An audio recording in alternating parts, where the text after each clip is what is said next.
Сайн байцгаана уу хүүхдүүд ээ. Өнөөдөр бид биеийн температурыг зохицуулахад арьс хэрхэн оролцох вэ сэдвийг судалнаа. Арьсны үүргийн талаар өмнөх мэдлэгээ сэргээн санацгаая. Арьс ямар үүрэгтэй вэ? Хамгаалах, дулаан зохицуулах, ялгаруулах, мэдрэх, нийлэгжүүлэх. За эндээс бид дулаан зохицуулах үүргийг онцлон авч үзье. Арьс нь биеийн температурыг тогтмол байлгах замаар дулаан зохицуулахад оролцдог. Дулаан зохицуулах нь цусны судсыг өргөсгөх ба нарийсгах, хөлрөх, үсээр зохицуулах гэсэн 3 янз байна. За хүүхднийг мэдрэхэд энэ үед бид ямар өөрчлөлт гарахыг эргцүүлцгээе. Зургийг ажиглаарай. Захын судас нарийсдаг. Хөлс ялгархаа болно. Шар ус өргөгч булчингийн агшилтаар татагдан босдог. Ингэснээр арьсан дээр агаарын урсгалыг барих дулаан тусгаарлах давхарга үүсч биеийн дулааныг тогтмол барьдаг. Шар усны уугт бяцхан товгор үүснэ. Эсвэргээр халууныг мэдрэхэд арьсан дээр ямар үзэгдэл явагддгийг эргцүүлцгээе. Зургийг ажиглаарай. Халууныг мэдрэхэд захын судснууд өргөсч цус ихээр урсаж биеийн гадаргуугаас дулаан ялгарна. Хөлсний булчирхай эрчимтэй ажиллан хөлс ихээр ялгарна. Шар усны өргөгч булчин суларч үс налдаг. Амьд биеийн температур өөр байна. Хүний биеийн температур 36.1-ээс 37 градус байх ба энэ нь өдрийн туршид наслалт, биеийн хэсгүүдээс хамааран харилцан адилгүй байдаг.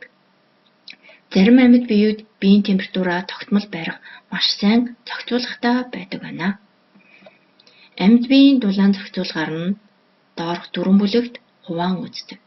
1-р бүлэг буюу гомоэфтерм, 2 гомоэфтерм ба гетеротерм, 3 покилетерм, 4 покилетерм ба хуурамч гомоэфтерм гэсэн 4 бүлэгт хуваан үздэг байна. Эхний бүлэг буюу гомоэфтерм амьтад биеийн температур нь тогтмол орчны температураас хамаардаггүй амьтад ордог байх нэ. Онцлог шинж нь хоол ба амьсгалаар дулааны энерги авдаг байх нь. За энэ бүлэгт бүлээн цустан, шувуу, сүгээр бойжигч зэрэг амьтад багтдаг байна. За 2-р бүлэг буюу гомоэфтерм ба гетеротерм амьтад. Энэ бүлгийн амьтад ичээнд ордог ба улирлын амьдралтай амьтад багтдаг байх нь. Онцлог шинж нь идэвхтэй амьдарч байх үед нь биеийн температур нь тогтмол байдаг ба тайван амьдралтай үед нь биеийн температур буурдаг. Тарваг, зурам, сарсан багваахай, зараа зэрэг амьтад энэ бүлгийн амьтдад багтах нэ. 3-р бүлэг буюу покилетерм. Биеийн температур нь тогтмол биш, орчныхоо температурыг даган хувьсдаг амьтад энэ бүлэгт хамаардаг. Гадаад орчны температураас биеийн дулаан ба бяцын солилцооны эрчим хамаардаг. Хүйтэн цустан, хорхой, зөөлөн бийдэн, үе хөлдөн, загас, хоёр нутагтан, хевлэр явагч зэрэг амьтад энэ бүлгийн амьтдад хамаардаг байх нэ. 4 дахь бүлэг буюу покилетерм ба хуурамч гомоэфтерм. Далайн хүн ба хонгил агуу амьтад энэ бүлэгт хамаардаг. Биеийн температур нь бүх амьдралын туршид гадаад орчны температураас хамааралтай.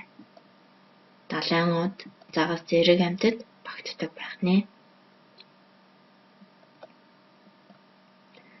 Хүйтэн цустай амьтдын биеийн температур нь тогтмол биш. Орчны температурыг даган хувьсдаг.